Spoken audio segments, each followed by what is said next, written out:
اعوذ باللہ من الشیطان الرجیم بسم اللہ الرحمن الرحیم فللہ الحمد رب السماوات ورب الارض رب العالمین وله الكبریاء فی السماوات والارض وهو العزیز الحکیم۔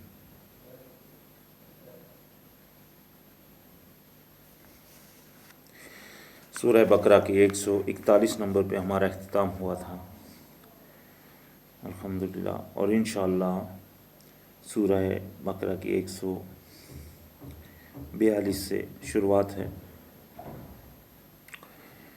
یہاں سے جہاں سے اللہ سبحانہ وتعالیٰ نے جب نبی علیہ السلام کو قبلہ رخ بتایا، بدلنے کا حکم دیا، تو جب بدلا گیا تو اس وقت کافی سارے لوگ تھے،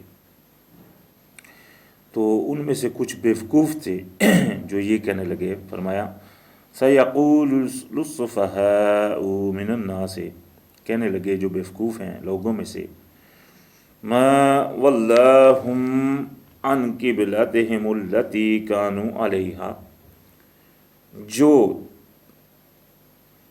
بدلے ہیں اوپر جس قبلہ کے اوپر پہلے وہ تھے، یعنی کہ وہ لوگ جو تھے وہ کہنے لگے ان کے بارے میں، مسلمانوں کے بارے میں، یہ وہ جو بدل گئے ہیں، یعنی کہ حجت بازی کے چکر میں حجت بازی ان کے اوپر کرنے لگے، تو اس طرح کے الفاظ کہنے لگے، یہ جو بدل گئے ہیں اپنے قبلے کے اوپر جو پہلے تھے۔ تو اللہ سبحانہ وتعالیٰ نے فرمایا قل للہ المشرق والمغرب، کہہ دیجئے کہ اللہ سبحانہ وتعالیٰ ہی کا ہے مشرق اور مغرب۔ پیچھے بھی آیت آئی تھی، اللہ سبحانہ وتعالیٰ نے فرمایا تھا جس طرح بھی تم منہ کرو ادھر ہی اللہ سبحانہ وتعالیٰ ہے۔ اللہ سبحانہ وتعالیٰ کسی طرف کا محتاج نہیں، لیکن الحمدللہ ثم الحمدللہ اللہ سبحانہ وتعالیٰ نے ایک سمت ہمارے لیے مقرر فرمائی، ہماری پہچان کے لیے، اور اس سمت کی ہدایت بھی اللہ سبحانہ وتعالیٰ جس کو چاہتا ہے دیتا ہے۔ یہ نہیں ہے کہ ہر کوئی، مطلب کتنے لوگ ہیں جن کو پتہ ہی نہیں اپنی سمت کون سی ہے، قبلہ کون سا ہے ان کا۔ تو یہ الحمدللہ یہ اللہ سبحانہ وتعالیٰ کی ہدایتوں میں سے ایک ہدایت ہے جو اللہ سبحانہ وتعالیٰ کسی کو دیتا ہے۔ یہدی من یشاء الی صراط مستقیم، ہدایت فرماتا ہے جس کو چاہے سیدھے راستے کی۔ تو یہ الحمدللہ اللہ پاک نے ہم کو ہدایت فرمائی، اس لیے ہمارے لیے نبی علیہ السلام کی دور میں ہی قبلہ کی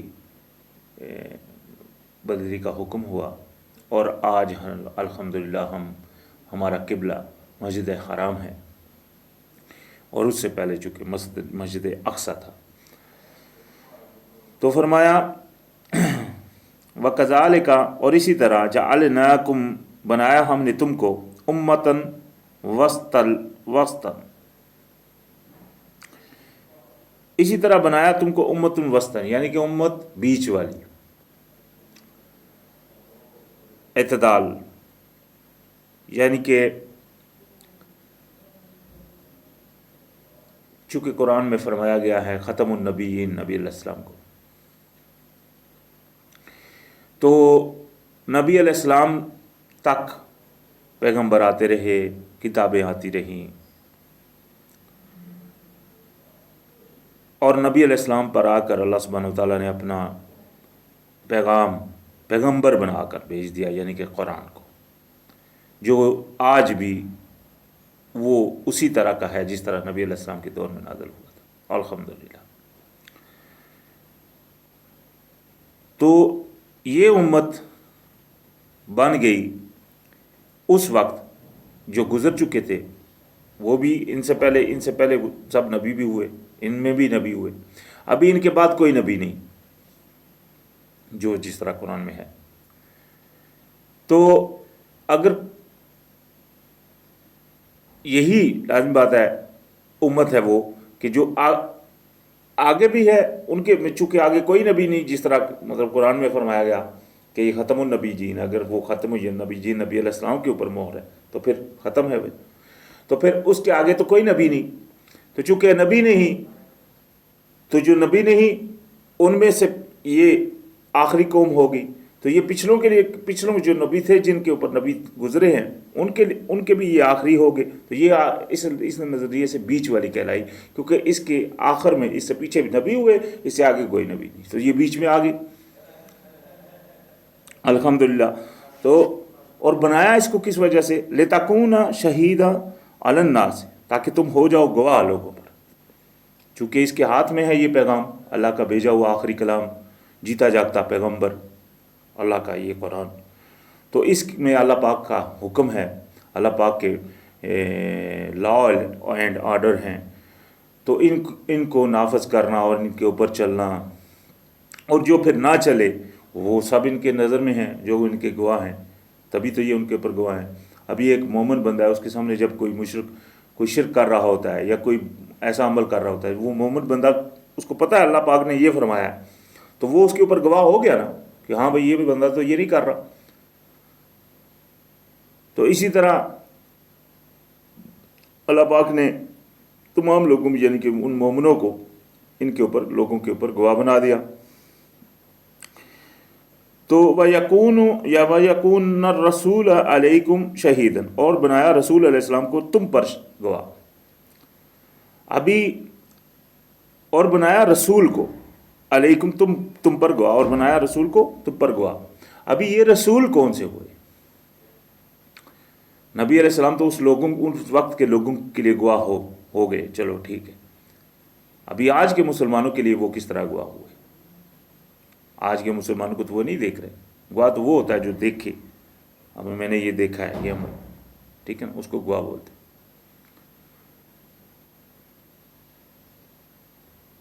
تو وہ جو شہادت جو موجود ہو، نبی علیہ السلام آج تو موجود نہیں. تو مطلب کیا ہوا یہاں؟ یہ بات سمجھنے کی ہے. قرآن میں رسول کا لفظ بہت جگہ آیا، اور رسول سے مراد نبی حضرت محمد صلی اللہ علیہ وسلم ہی نہیں، ہر جگہ وہ بھی ہیں، کئی ایسے آیتیں ہیں جن میں ان کو بھی فرمایا گیا ہے. لیکن حضرت ابراہیم علیہ السلام کی طرف رسول بھیجے اللہ پاک نے، ہر جگہ آتا ہے رسول، لفظ رسول ہے. وہ پھر حضرت طلوت علیہ السلام کی طرف کے انسانوں کی شکل میں آئے، تو وہ رسول تھے. اسی طرح رسول بھیجا اللہ پاک نے حضرت مریم سلام علیہ پر. تو مطلب کیا ہوا کہ وہ رسول کیا؟ وہ روح القدس، وہ تو لازمی بات ہے ہر وقت موجود ہے. مومنوں کے تو ساتھ ہوتا ہے، اللہ پاک کا وہ کرم ہے، مومنوں کی مدد کرتا ہے. تو لازمی بات ہے وہ ان کے اوپر گواہ ہیں، وہ ان مومنوں کے اوپر، کیونکہ مومن بھی بغیر وہ گواہ کے نہیں ہے، مومنوں کے اوپر بھی گواہ ہے جو دیکھنے والا ان کو.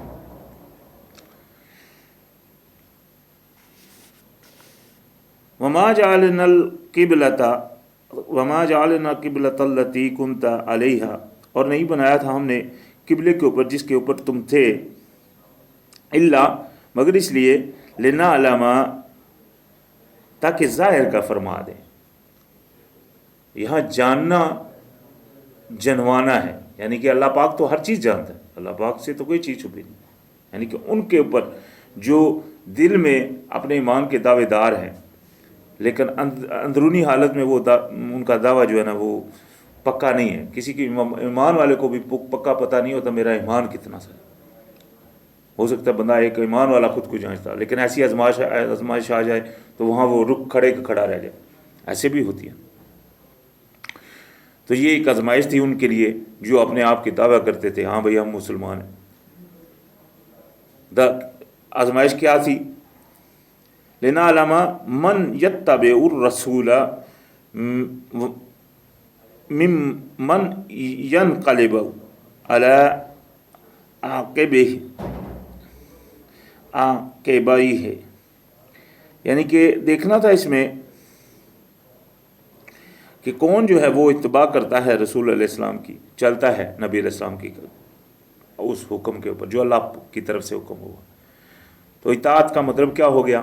اطاعت رسول کا مطلب کیا ہو گیا کہ اللہ پاک نے جو حکم نازل فرمایا ہے، جب نبی علیہ السلام اس کے اوپر چل پڑے تو ہمارا کام بنتا ہے اس کے اوپر چل پڑنا،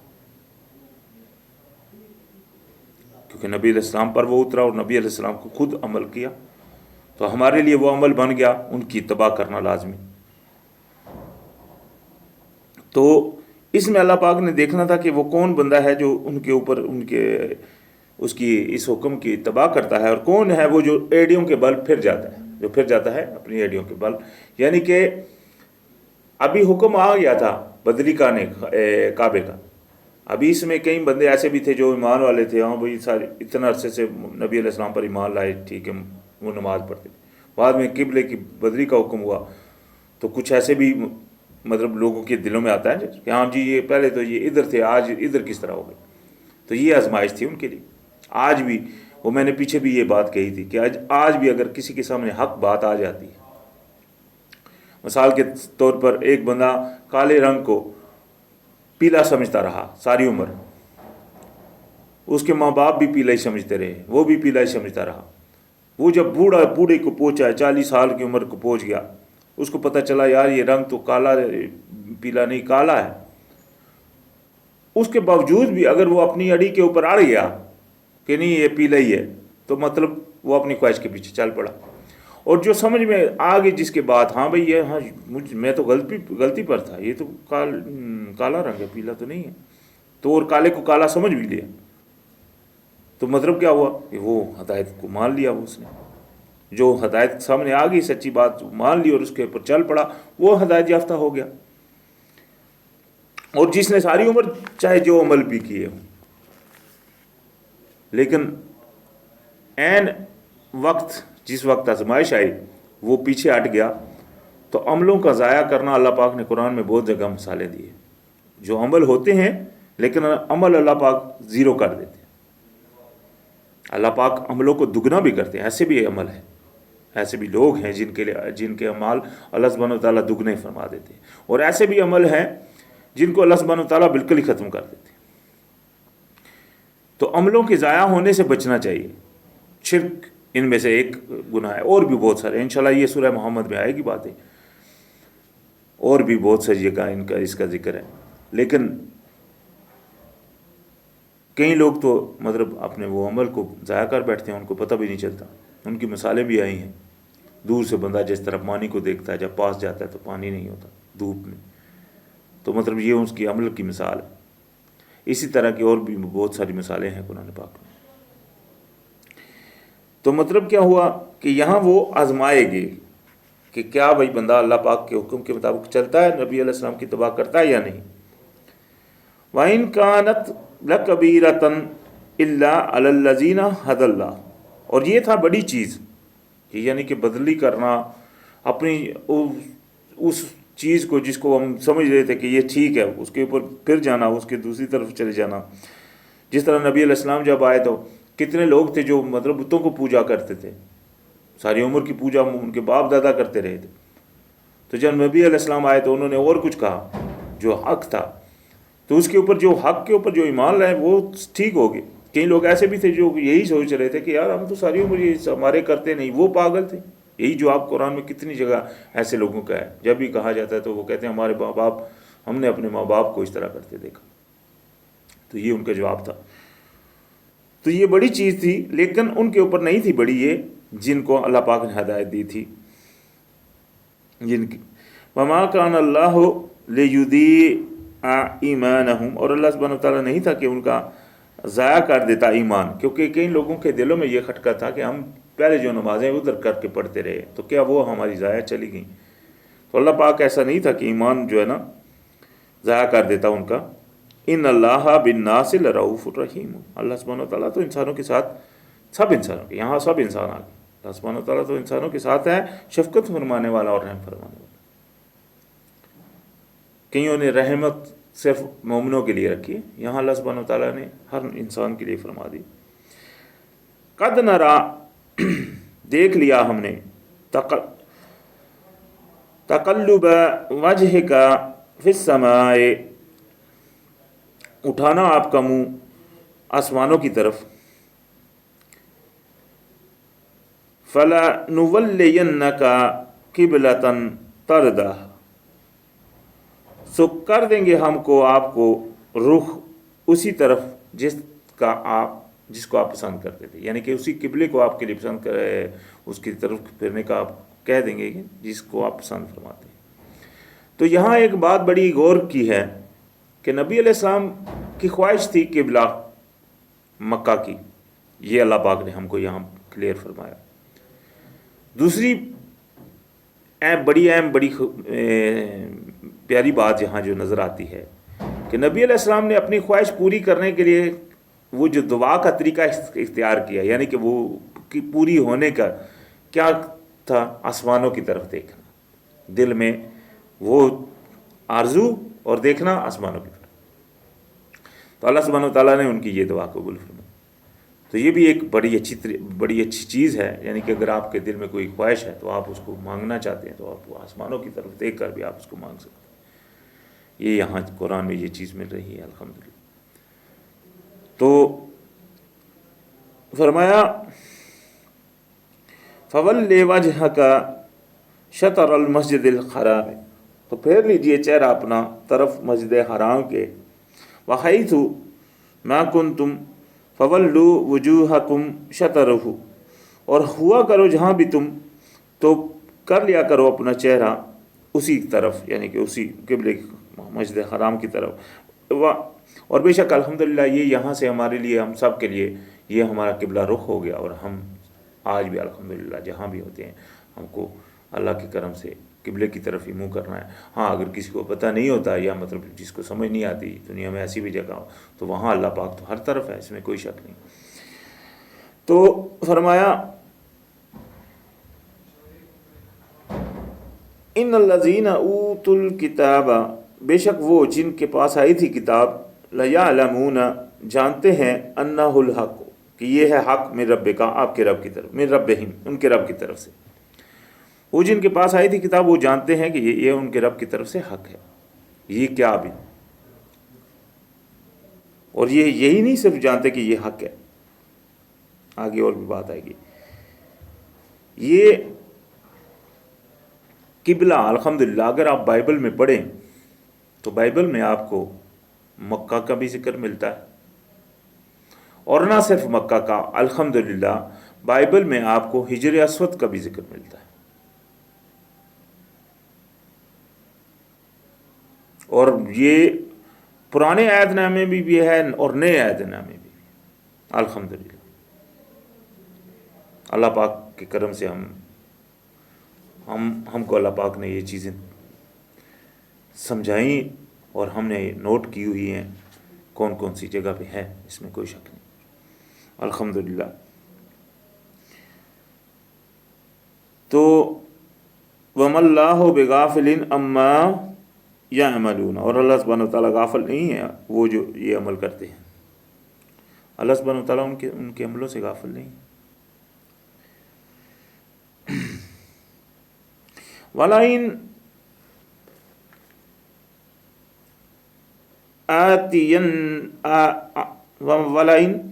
آتَيْتَ الَّذِينَ أُوتُوا الْكِتَابَ بِكُلِّ آيَاتٍ مَا تَبِعُوا قِبْلَتَكَ، اور اگر آ جاتی وہ جو آئی تھی جن کے پاس کتاب سب آیتیں، سب نشانیاں بھی، تب بھی نہیں اتباع کرتے وہ آپ کے قبلے کی۔ یہ یعنی کہ ان کی وہ ضد اور جو ان کے وہ انکار تھے، یہ اللہ پاک نے یہاں بیان فرمائے کہ اگر آپ ان کے پاس سب آیتیں بھی آ جاتی تب بھی یہ آپ کے قبلے کی وہ نہیں کرتے تھے۔ نبی علیہ السلام کے دور میں ان کے اوپر کچھ زیادہ ہی نبی علیہ السلام کا وہ نفرت پیدا ہو گئی تھی، لازم بات ہے۔ اللہ پاک نے ان کے اوپر دلوں کے اوپر مہریں فرما دی، ان کے اوپر غضبناک ہوئے، کتنی جگہ قرآن میں آتا ہے۔ تو فرمایا وما انت بتابع قبلتہم، اور تم بھی نہیں اور نہیں آپ بھی اتباع کرنے والے قبلے ان کے کی۔ وما بعدہم بتابع قبلۃ بعد، اور نہ ہی بعض اتباع کرنے والے ہیں قبلے کی بعض کی۔ وَلَئِنِ اتَّبَعْتَ أَهْوَاءَهُم مِّن بَعْدِ مَا جَاءَكَ مِنَ الْعِلْمِ، اور اگر چل پڑے آپ ان کی خواہشوں کے اوپر بعد اس کے کہ آپ چکا آپ کے پاس علم، انکا اذا من الظالمین، تو آپ ہو جائیں گے ظالموں سے۔ یہ بات نبی علیہ السلام کو قرآن پاک میں بہت جگہ فرمائی گئی، اور یہ نبی علیہ السلام کے لیے نہیں، یہ ہر کسی کے لیے یہ آیت ہے کہ لازم بات ہے جو بھی بندہ جب حق آ گیا ہے تو پھر وہ نبی علیہ اس کے پیچھے چل پڑا تو وہ گمراہ۔ الذین آتیناہم الکتاب، انہیں جنہیں آئی تھی کتاب، یعرفونہ، پہچانتے ہیں اسے، کما یعرفون ابناءہم، جیسے پہچانتے ہیں اپنے بیٹوں کو۔ وہ جن کے پاس آئی تھی ہماری طرف سے کتاب، پہچانتے ہیں اس کو جس طرح پہچانتے ہیں اپنے بیٹوں کو۔ یہاں بھی قبلے کا ہی ذکر ہے۔ وَإِنَّ فَرِيقٌ مِّنْهُمْ لَيَكْتُمُونَ الْحَقَّ وَهُمْ يَعْلَمُونَ، اور ان میں سے فریق ہے جو چھپاتا ہے حق کو اور وہ جانتا بھی ہے۔ میں نے کہا تھا کہ یہ بائبل میں آپ کو الحمدللہ ان سب چیزوں کا ملے گا لکھا ہوا، تو اس کے باوجود بھی وہ چھپاتے تھے، ظاہر نہیں کرتے تھے۔ یہ قبلے کو تو جو مسجد حرام ہے اس کو تو انہوں نے بدلنے کی بائبل میں اتنی کوشش کی ہے، یعنی کہ انہوں نے بالکل اس کو دوسرا شہر قرار دے دیا۔ اسی طرح حضرت ابراہیم علیہ السلام کے اس واقعے کو اور ان کی بیوی کو، یعنی کہ جب انہوں نے یہ الحمدللہ آپ کو نئی جو نیا عہد نامہ ہے اس میں ملے گا کہ حضرت ابراہیم علیہ السلام اپنی بیوی اور اپنے بیٹے کو یہاں عرب میں چھوڑتے ہیں، لیکن پرانے عہد نامے میں یہ بات نہیں لکھی، اس میں بالکل اور ہے بھائی وہ جناب ان کو چھوڑ دیا ادھر ہی، اس میں وہ یہی ہے ادھر ہی چھوڑ دیا گیا۔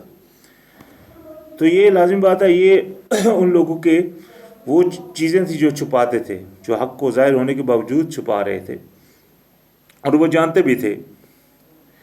الحق من ربک، یہ حق ہے آپ کے رب کی طرف سے، فلا تکونن من الممترین، تو آپ نہ کیجیے گا شک ہو، آپ نہ ہوجیے شک کرنے والوں میں۔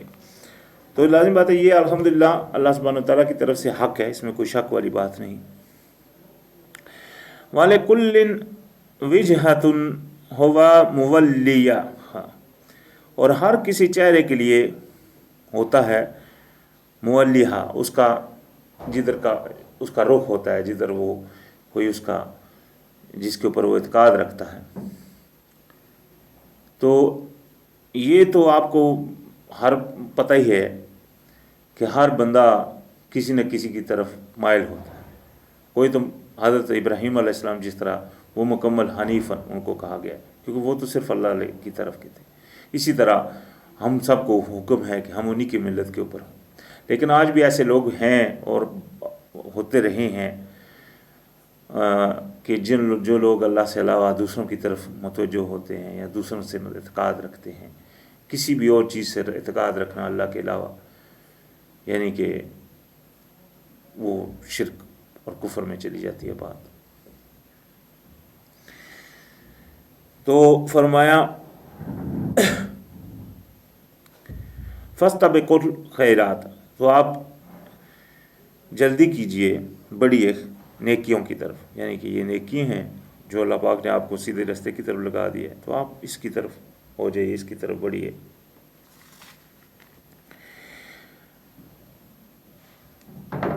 اینما تکونوا، جہاں کہیں بھی جو تم ہوگے، یاتی بکم اللہ، لے آئے گا تم کو اللہ جمیعاً سب کو، جہاں بھی ہوگے اللہ سبحانہ وتعالیٰ سب کو اکٹھا فرما لے گا۔ ان اللہ علی کل شیء قدیر، بے شک اللہ سبحانہ وتعالیٰ علی کل شیء قدیر، ہر چیز پر قادر ہے۔ اللہ سبحانہ وتعالیٰ انشاءاللہ جمع فرما لے گا وہاں۔ پھر لازم بات ہے جو اللہ سبحانہ وتعالیٰ کے حکم کے مطابق رہے وہی کامیاب، جو سبقت کر گئے ان میں پھر الحمدللہ نیک لوگ، اور جو پیچھے ہٹ گئے تو وہ جو پیچھے رہ گئے وہ لازم بات ہے گئے، ان کا تو کوئی ٹھکانہ ہی نہیں سوائے دوزخ کے۔ ومن حیث خرجت فول وجہک شطر المسجد الحرام، اور جہاں سے بھی تم نکلا کرو تو چہرہ کر لیا کرو اپنا مسجد حرام کی طرف. وَإِنَّهُ لَلْحَقُّ مِن رَبِّكَ، اور بے شک وہ ہے حق آپ کے رب کی طرف سے. وَمَا اللَّهُ بِغَافِلٍ عَمَّا تَعْمَلُونَ، اور اللہ سبحانہ وتعالیٰ غافل نہیں ہے آپ کے اعمالوں سے. یہاں بھی اسی کی طرف رخ کرنے کا حکم ہے. وَمِنْ حَيْثُ، اور خرجت فول وجہک شطر المسجد الحرام، اور جہاں سے بھی تم نکلا کرو تو کر لیا کرو اپنا چہرہ مسجد حرام کی طرف. وحیث ما کنتم فولوا وجوہکم شطرہ، اور جہاں بھی کہیں تم ہوا کرو گھوما پھرا کرو تو اسی وقت اسی کی طرف منہ کیا کرو. تو یہ الحمدللہ اللہ سبحانہ تعالیٰ نے بار بار ہم سب کو مسجد حرام ہی کی طرف متوجہ ہونے کا اور منہ کرنے کا حکم فرمایا.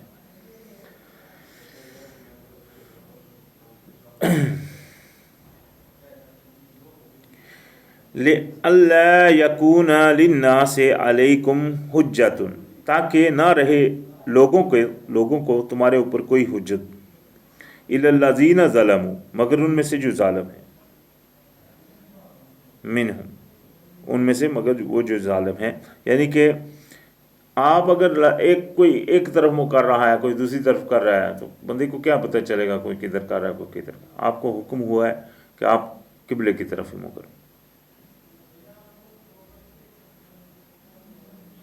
تو الحمدللہ تاکہ کوئی بندہ یہ نہیں کہے کہ ایک ادھر ہے جی ایک ادھر منہ کر رہا ہے، یہ الحمدللہ ان کی حجت بازی تاکہ ختم ہو جائے. اور فلا تخشوہم، اور نہیں ان سے خوف کرو. وخشونی، اور مجھے سے خوف کرو. وَلِأَتِمَّ نِعْمَتِي عَلَيْكُمْ، اور تاکہ میں تم کو پر پوری کر دوں نعمت اپنی. وَلَعَلَّكُمْ تَهْتَدُونَ، اور تاکہ تم ہدایت یافتہ ہو. یہ اللہ سبحانہ وتعالیٰ کی نعمت تھی جو پوری ہوگی. اگر فرض کریں اس وقت یہ واقعہ نہیں ہوتا تو بعد میں پھر مطلب یہ پرابلم بن سکتی تھی. تو الحمدللہ اللہ سبحانہ وتعالیٰ نے نبی علیہ السلام کے دور میں ہم کو چونکہ اپنی پوری نعمت فرما دی ہمارے اوپر، اپنا دین کو مکمل کرنا تھا، تو اس لیے اللہ سبحانہ وتعالیٰ نے ہم کو قبلے کا بھی اپنا اصل قبلے کی طرف رخ کرنے کی طرح ہمارا مطلب حق ہے. الحمدللہ اللہ سبحانہ وتعالیٰ نے ہم کو اسی طرف قبلہ رخ فرمایا. تو فرمایا کما ارسلنا فیکم رسولا منکم، جس طرح بھیجا ہم نے تم میں رسول تو تم ہی میں سے، یعنی کہ انسان تھے تو انسانوں میں سے ہی رسول. یتلو علیکم آیاتنا، پڑھتے ہیں تمہارے اوپر ہماری آیتیں. وَيُزَكِّيكُمْ، اور پاک کرتے ہیں تم کو.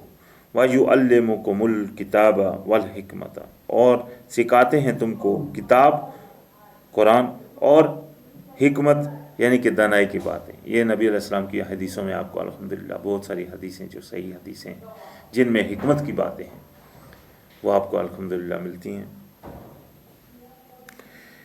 تو وَيُعَلِّمُكُمْ مَا لَمْ تَكُونُوا تَعْلَمُونَ، اور وہ سکھاتے ہیں تم کو وہ جو تم نہیں جانتے تھے. ہمارے الحمدللہ نبی علیہ السلام جب نہیں آئے تھے تو کئی ایسے حکم ہیں جو لوگوں کو نہیں پتہ تھے کیا کرنا چاہیے کیا نہیں کرنا چاہیے. اگر آپ کو ہدایت ہی نہیں ہے سیدھے راستے کی، آپ کس طرح سیدھے راستے کے اوپر چل سکتے ہیں. تو یہ الحمدللہ اللہ سبحانہ تعالیٰ کا کرم ہے. اور یہ وہی چیز ہے جو دعا حضرت ابراہیم علیہ السلام نے کی تھی اپنے کہ اللہ انہی میں سے ایک میری اولاد میں سے ایک نبی کو اٹھا کھڑا فرما.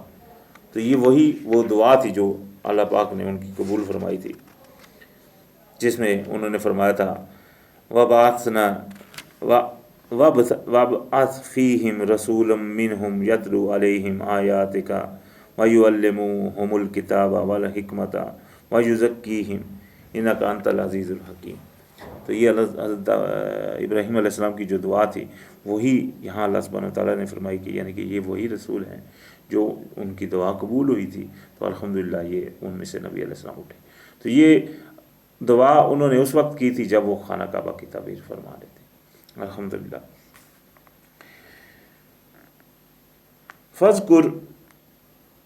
فَاذْكُرُونِي اذْكُرُكُمْ وَاشْكُرُوا لِي وَلَا تَكْفُرُونَ، تو یاد دہانی کرو میری، یاد کروں گا میں تم کو بھی، اور شکر کرتے رہو میرا، اور نہ کرو کفر۔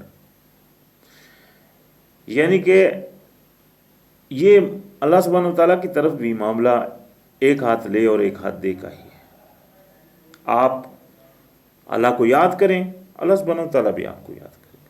آپ اللہ کو چھوڑیں گے تو لازم بات ہے اللہ سبحانہ وتعالیٰ کو، آپ کو ہم کو اللہ کی ضرورت ہے۔ اللہ سبحانہ وتعالیٰ کی تو مخلوق ہی اتنی ہے جو اللہ پاک کی بندگی کرتی ہے، یہ تو اس کی رحمت ہے جو ہم کو جھٹکے دیتا رہتا ہے۔ جب آدمی سو رہا ہوتا ہے تو اس کو اگر جگایا جائے ایک دفعہ تو تھوڑا سا وہ جاگتا ہے، پھر وہ نیند کا غلبہ ہوتا ہے، پھر وہ سو جاتا ہے، پھر وہ کوئی جھٹکا دیتا ہے تھوڑا سا، پھر وہ تھوڑا سا آنکھ کھولتا ہے، پھر وہ نیند کے غالبے میں آ کر پھر وہ سو جاتا ہے، تیسری دفعہ پھر کوئی ایسا ہوتا ہے جو اس کو جھنجھوڑتا ہے، پھر تھوڑا سا وہ یا تو کھڑا ہو جاتا ہے یا اس کو کہہ دیتا ہے ہٹو بھائی سونے دو مجھ کو۔ تو مطلب کیا ہوا کہ یہ تو پھر لازم بات ہے وہ تیسرا بندہ بھی بولتا ہے سو جاؤ، پھر اور کیا ہو سکتا ہے۔ تو اسی طرح اللہ سبحانہ وتعالیٰ الحمدللہ زندگی میں بندوں کے اوپر مصیبتیں ڈالتا ہے۔ جس بندے کے دل میں کچھ اچھائیاں ہوتی ہیں، کچھ اچھی چیزیں ہوتی ہیں، اللہ سبحانہ وتعالیٰ اس کو مصیبتوں میں مبتلا کرتا ہے کہ شاید یہ بندہ، کیونکہ اگر وہ صحیح راستے کے اوپر نہیں جا رہا، دل کی نیت کا اچھا ہوتا ہے، دل اچھا ہوتا ہے، اللہ سبحانہ وتعالیٰ ایسے بندوں کو مصیبتوں میں ڈالتا ہے کہ بندہ شاید جاگ جائے، آ جائے اللہ کے راستے کی طرف۔ قرآن میں آتی ہے بات، اللہ سبحانہ وتعالیٰ ان لوگوں کے اوپر مصیبتیں ڈالتے رہے اور وہ اللہ سبحانہ وتعالیٰ کو نہیں پکارتے تھے، یعنی کہ وہ مصیبتوں میں بھی۔ تو کئی تو ایسے ہوتے ہیں جو پکارتے ہیں، اچھا کئی ایسے بھی ہوتے ہیں جو پکارتے ہیں لیکن وہ صرف مصیبت کے وقت پکارتے ہیں، یہ بھی قرآن میں ان لوگوں کا بھی ذکر ہے۔ اور کئی ایسے ہوتے ہیں جو اعتدال کے اوپر کھڑے ہو جاتے ہیں، جو بولتے ہیں ہاں بھائی وہ پکارتے بھی اور پھر سیدھے بھی ہو جاتے ہیں، ایسے بھی ہوتے ہیں۔ تو یہ مصیبت جو آتی ہے یہ اللہ سبحانہ وتعالیٰ کی طرف سے ایک آزمائش تو ہوتی ہے، اس میں الحمدللہ اللہ سبحانہ وتعالیٰ انسان کو جھنجھوڑتا ہے تاکہ شاید اگر وہ رستے پر نہیں ہے تاکہ وہ رستے پر آ جائے، اور جس کو کچھ بھی نہیں آ رہا ہے تو سمجھ لے بس وہ اللہ کے رستے سے ہٹا ہے۔ اگر وہ واقعی بھی کچھ بھی نہیں کر رہا ہے، اس کو بھی پتا ہے کہ وہ نہ نماز پڑھتا ہے، نہ کچھ کرتا ہے، نہ کوئی اچھا عمل کرتا ہے، نہ کوئی اللہ کی بات سنتا ہے، اور پھر بھی اس کے اوپر مصیبت بھی نہیں کوئی آتی، تو اس کا مطلب کیا ہے کہ وہ چھوٹا ہوا ہے اللہ کے ہاتھ سے، اللہ پاک نے اس کو چھوڑ دیا، مطلب یہی آتا ہے۔ لیکن یہاں اللہ سبحانہ وتعالیٰ الحمدللہ فرما رہے ہیں کہ اللہ سبحانہ وتعالیٰ کو آپ یاد کرو تو اللہ سبحانہ وتعالیٰ بھی آپ کو یاد کرے گا، اور اللہ سبحانہ وتعالیٰ کا شکر کرو اور کفر مت کرو، یاد دہانی کرو اور شکر کرو الحمدللہ۔ یا ایھا الذین آمنوا استعینوا بالصبر والصلاۃ، اے ایمان والو مدد حاصل کیا کرو صبر اور نماز سے۔ یہ پیچھے بنی اسرائیل کو کہا گیا تھا کہ ان کو یہ حکم ہوا تھا، یہاں پھر اللہ پاک نے الحمدللہ تمام مومنوں کو حکم فرما دیا کہ آپ بھی مدد لیا کرو اللہ سبحانہ وتعالیٰ کی صبر سے اور نماز سے۔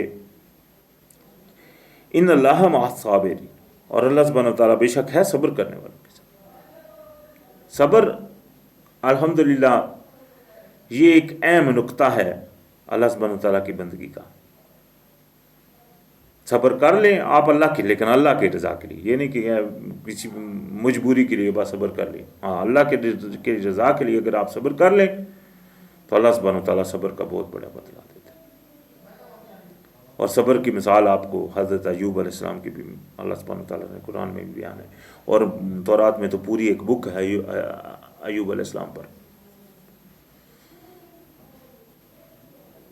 تو اس میں یہ ہے کہ اللہ سبحانہ وتعالیٰ جو ہے وہ صبر والوں کے ساتھ ہے، اس میں کوئی شک نہیں۔ وَلَا تَقُولُوا لِمَنْ يُقْتَلُ فِي سَبِيلِ اللَّهِ أَمْوَاتٌ بَلْ أَحْيَاءٌ وَلَكِنْ لَا تَشْعُرُونَ، اور نہ کہو ان کے لیے جو قتل کیے گئے اللہ کے راستے میں مردہ، اموات مردہ، بلکہ وہ زندہ ہیں لیکن تم کو شعور نہیں.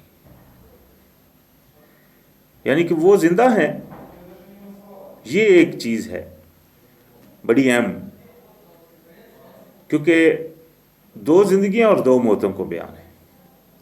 لیکن جو اللہ کے راستے میں شہید ہوتا ہے ان کے لیے یہ قانون نہیں. یہ بھی الحمدللہ اللہ سبحانہ تعالیٰ نے ہی بیان فرمایا. وہ مردہ ہی نہیں ہے، وہ زندہ ہے. اور زندہ بھی اس طرح زندہ نہیں ہے. دوسری جگہ اللہ سبحانہ تعالیٰ فرماتے ہیں وَمَنْ يَقْتُلُ فِي سَبِيلِ اللَّهِ لَا تَقُولُوا أَمْوَاتٌ بَلْ أَحْيَاءٌ عِنْدَ رَبِّهِمْ يُرْزَقُونَ، بلکہ اللہ پاک کے ہاں زندہ ہیں اور رزق پا رہے ہیں. فَارِحُونَ بِمَا آتَاهُمُ اللَّهُ وَيَسْتَبْشِرُونَ بِالَّذِينَ لَمْ يَلْحَقُوا بِهِمْ، اور فخر کر رہے ہیں، خوشیاں منا رہے ہیں جو اللہ پاک نے ان کو دیا ہے، اور خوش ہو رہے ہیں ان کے لیے جو ابھی ان سے نہیں ملے. یعنی کہ جو لوگ اللہ کے راستے میں لڑ رہے ہیں باقی بھی، ان کے لیے بھی خوشیاں مناتے ہیں. تو مطلب کیا ہے؟ وہ الحمدللہ زندہ بھی ہیں، رزق بھی پا رہے ہیں، خوش بھی ہیں، اور ان کے لیے بھی خوش ہیں جو پیچھے لڑ رہے ہیں. یعنی کہ پچھلوں کے جو لڑنے والے ہیں ان کے لیے بھی الحمدللہ ان آیتوں میں اللہ پاک نے خوشخبری کی فرمائی کہ ان کے لیے وہ لوگ بھی خوش ہیں جو جنت میں.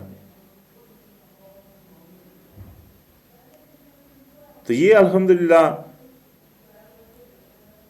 ان کے جانے کے بعد ان کی وہ کہاں ہیں اور کس حال میں ہیں، یہ الحمدللہ قرآن میں ہی ہم کو اللہ پاک نے فرما دی.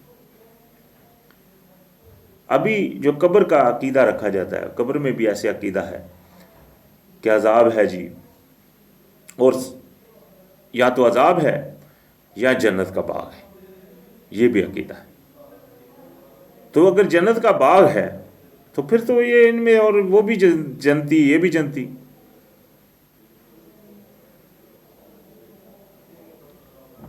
شہادت میں پھر اللہ پاک نے ان کے لیے اسپیشل فرمایا کہ آپ ان کو مردہ ہی نہیں کہو جی.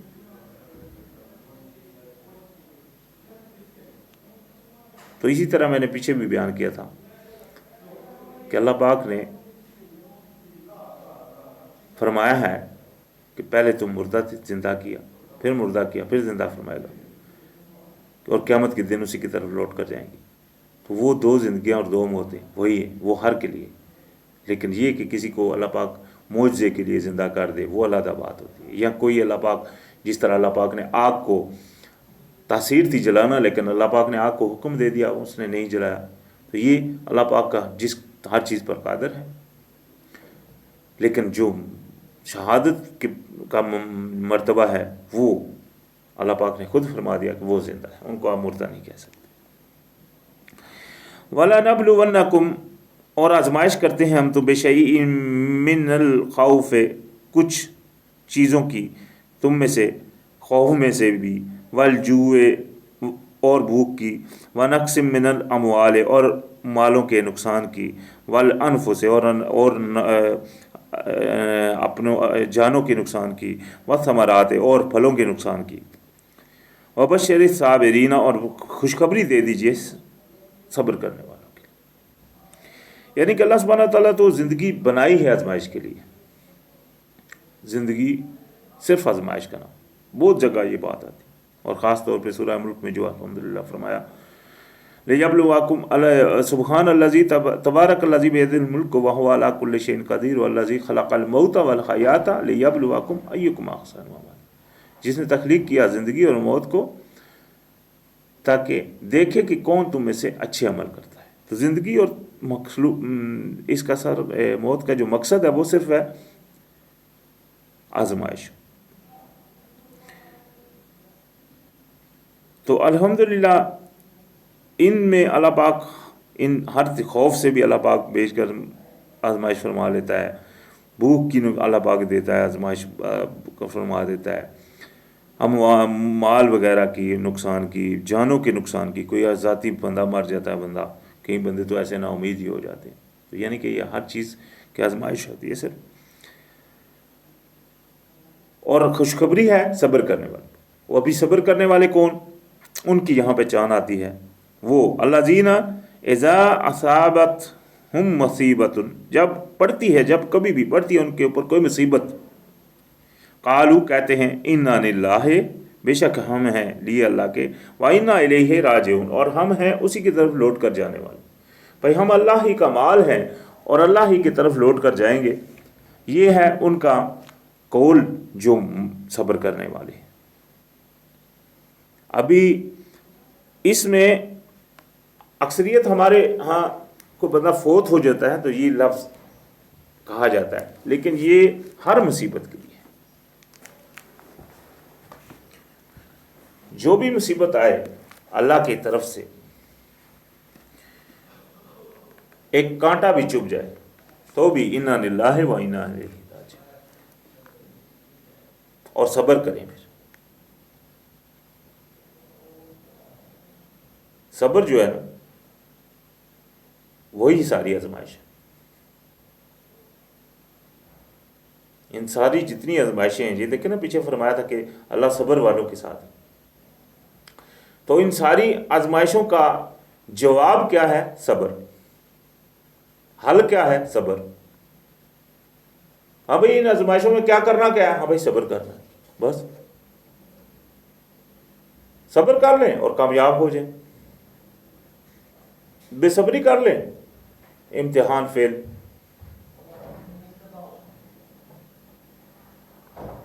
بات سیدھی سی،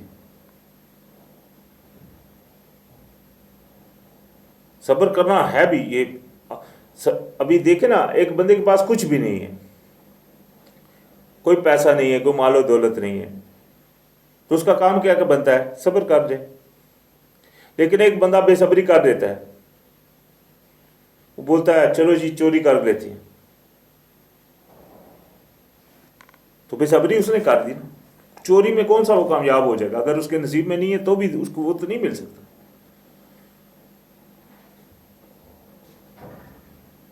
ہاں اگر صبر کر لیتا تو جو کچھ بھی اللہ پاک نے اس کے نصیب میں وہ تو اللہ پاک اس کو دے دے گا۔ اسی طرح اس کا حل جو ہے، اس امتحانوں کا وہ حل ہے صبر۔ اور ان صبر والوں کے لیے ایک تو خوشخبری یہ تھی کہ اللہ پاک ان کے ساتھ ہے، دوسری خوشخبری یہ ہے جو اس طرح کے صبر کرنے والے ہیں، یعنی کہ جب ان کے اوپر کوئی مصیبت پڑتی ہے تو وہ کہتے ہیں کہ ہم اللہ ہی کا مال ہیں اور اللہ ہی کی طرف لوٹ کر جانے والے ہیں۔ یہ ہیں اللہ سبحانہ تعالیٰ جن کے لیے فرماتے ہیں اولئک، یہ ہیں علیہم صلوات من ربہم، جن پر دعائیں ہیں ان کے رب کی طرف سے، ورحمت، اور رحمت، واولئک هم المہتدون، اور یہی ہیں جو ہدایت یافتہ ہیں۔ یہ ہیں دعائیں جن کے اوپر ہے رب کی۔ صلوات کے رب نبی علیہ السلام کے بارے میں بھی اللہ سبحانہ وتعالیٰ فرماتے ہیں ان اللہ و ملائکتہ یصلون علی النبی یا ایھا الذین آمنوا صلوا علیہ وسلموا تسلیما۔ تو اللہ سبحانہ وتعالیٰ تو دعا فرماتا ہے، صلات کا مطلب ہوتا ہے دعا، صلو۔ تو نبی علیہ السلام کے لیے اللہ سبحانہ وتعالیٰ دعا فرماتے ہیں۔ قرآن میں کتنی جگہ اللہ سبحانہ وتعالیٰ فرماتے ہیں، جس طرح حضرت ابراہیم علیہ السلام پر سلام ہو، اللہ پاک فرماتے ہیں، اللہ پاک فرماتا ہے علی یاسین پر سلام ہو، یحییٰ علیہ السلام پر سلام کا اللہ پاک فرماتے ہیں، عیسیٰ علیہ السلام پر سلام کا اللہ سبحانہ وتعالیٰ فرماتے ہیں۔ تو یہ کیا ہے؟ دعا۔ بد دعا بھی ہے، اللہ سبحانہ وتعالیٰ بد دعا بھی دی ہے قرآن پر، جس طرح فرمایا تبت یدا ابی لہب مت، ٹوٹ جائیں اس کے ابو لہب کے ہاتھ۔ اسی طرح کئی جگہ اللہ پاک نے ہلاکت کی بد دعا فرمائی لوگوں کے لیے، ہلاک ہوں۔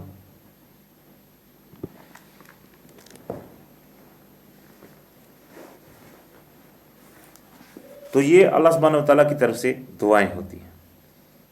اور جنت میں بھی الحمدللہ دعا کا ذکر آتا ہے، قرآن پاک میں فرمایا وسلام قول من رب رحیم، یعنی کہ اس دن کہا جائے گا اللہ سبحانہ وتعالیٰ کی طرف سے سلام۔ ایک آپ کو پتہ ہے ہمارا الحمدللہ جب ہم کسی کو، ہمارے لیے یہ جو اللہ پاک نے، یہ بھی قرآن میں ہی ہے، سلام کہنا، اور سلام کا جو لفظ ہے وہ سلام ہے الف کے بغیر، جو الف کے ساتھ ہے وہ اسلم، اسلام، جس کا پیچھے ذکر آیا تھا، سرخم کرنا، دین ہے ہمارا اسلام، ہمارا قانون ہے کہ ہم فرم برداری کریں، لیکن جو ایک دوسرے کو کرنا ہے وہ ہے لفظ سلام۔ قرآن میں جس جگہ بھی آپ دیکھ لیں گے لفظ آتا ہے قرآن میں وہ سلام۔ ایک جگہ بغیر زبر زیر کے الف آتا ہے لیکن اس میں بہت سارے اختلافات ہیں، بہت زیادہ اختلاف ہے اس میں، اس السلام میں، لیکن قرآن میں جس جگہ بھی اللہ پاک نے بھی کسی جگہ کسی کو کہا ہے تو وہ سلام کا کہا ہے، سلام بغیر الف کے۔ تو خیر یہ اللہ سبحانہ وتعالیٰ کی طرف سے دعائیں ہیں۔ تو اللہ سبحانہ وتعالیٰ نے فرمایا کہ یہی لوگ ہیں جو ہدایت پر ہیں، یعنی کہ ہدایت سب سے بڑی یہی ہے کہ یہ لوگ ہر قسم کی مشکل، ہر قسم کی پریشانی کے اوپر صبر کرتے ہیں۔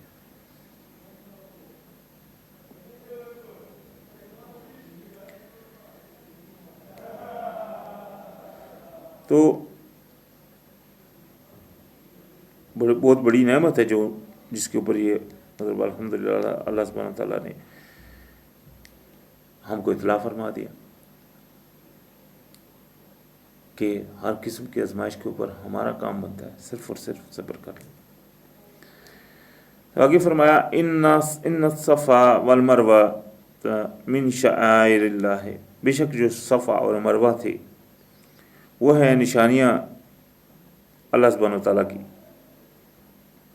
فمن حج البیت، تو جو کرے حج اس گھر کا، او تمرا یا عمرہ کرے، فلا جناح علیہ ہے، وہ نہیں ہے اس کے اوپر گناہ، ان یطوفا بہما، تاکہ وہ طواف کرے ان کا، ومن یطوع خیرا، اور فإن اللہ شاکر علیم، تو جو کرے گا نیکی اچھائی تو اللہ سبحانہ وتعالیٰ بے شک وہ ہے قدردان اور جاننے والا۔ یعنی کہ اللہ سبحانہ وتعالیٰ آپ کی نیکیوں کو ضائع نہیں فرما گیا۔ صفا المروہ ہے یہ، تو اس میں وہ پہاڑ ہیں جن میں نشانیاں ہیں اللہ سبحانہ وتعالیٰ نے رکھی ہوئی۔ کئی لوگوں کا عقیدہ ہے کہ یہ صفا مروہ وہ جہاں حضرت جو مائی ہاجرہ تھے وہ بھاگے تھے، یہاں یہ تو اللہ ہی جانتا ہے بہتر کہ اس میں کیا ہوا تھا اس وقت کے واقعے میں، لیکن ایک بات جو مطلب اہم بڑی ظاہر سی بات آتی ہے کہ ابراہیم علیہ السلام جب ان کو چھوڑ کر گئے ہیں تو لازم بات ہے اس میں اللہ پاک نے ان کو قربانی کا جب وہ خواب دیکھا ہے اور پھر ان کی تعمیر ہوئی ہے، یہ چیزیں اگر آپ بائبل میں دیکھیں تو اس وقت ابراہیم حضرت اسماعیل علیہ السلام کی عمر قریباً 13 سال کی عمر بنتی ہے، 13 سال یا 14 سال کی عمر بنتی ہے۔ تو 13-14 سال کی عمر میں کوئی بچہ بھی مطلب اگر کعبہ کی تعمیر ہو رہی ہے تو وہاں ان کی ہے وہ مدد کر سکتے ہیں۔ اسی طرح ان کے وہ ذبح کا جو حکم ہے، اس ذبح میں کیا ہوا، وہاں جو ذکر ہے وہ کچھ اس طرح ہے کہ ان کو مطلب ذبح کرنے کی کوشش کی لیکن بعد میں وہ بدل دیا گیا، اور وہ اس کو یعنی کہ آگ کے اوپر اس قربانی کو انہوں نے جلانے کی بولے، یعنی کہ وہ آگ کے اوپر جلانے کے لیے وہ قربانی کی گئی تھی، تاکہ وہ اس وقت جو تورات میں جو باتیں آتی ہیں وہ یہ ہے کہ جب قربانی ہوتی تھی تو وہ اس کو آگ کے اوپر جلایا جاتا تھا، یعنی کہ جو اللہ کے لیے خاص ہوتی، اور جو ایک مثال کے طور کے اوپر کسی گناہ کی کفارے کے لیے ہو تو اس میں سے پھر لوگ بھی کھاتے تھے۔ اسی طرح قربانی فرض کریں آپ کو ثواب کی نیت سے ہو، نارمل گٹھا کر کے اللہ کے راستے پہ قربان کر دیا ہے تو اس میں بھی وقت سب لوگ کھاتے تھے، لیکن ایک قربانی جو بندہ صرف کرتا ہے اپنی صرف اللہ کے لیے، وہ جناب وہ صرف اور صرف آگ کے اوپر جلانی ہوتی تھی۔ یہ ان میں ہے، ابھی آگے انشاءاللہ آیتیں آئیں گی تو اس کے اوپر انشاءاللہ اللہ نے چاہا تو ضرور بات ہوگی۔ تو خیر یہاں تک تو ہم پہنچ گئے ہیں سورہ بقرہ کی آیات نمبر 158 تک، اور انشاءاللہ اللہ نے چاہا تو یہاں سے آگے تو شروعات ہو۔ الحمدللہ۔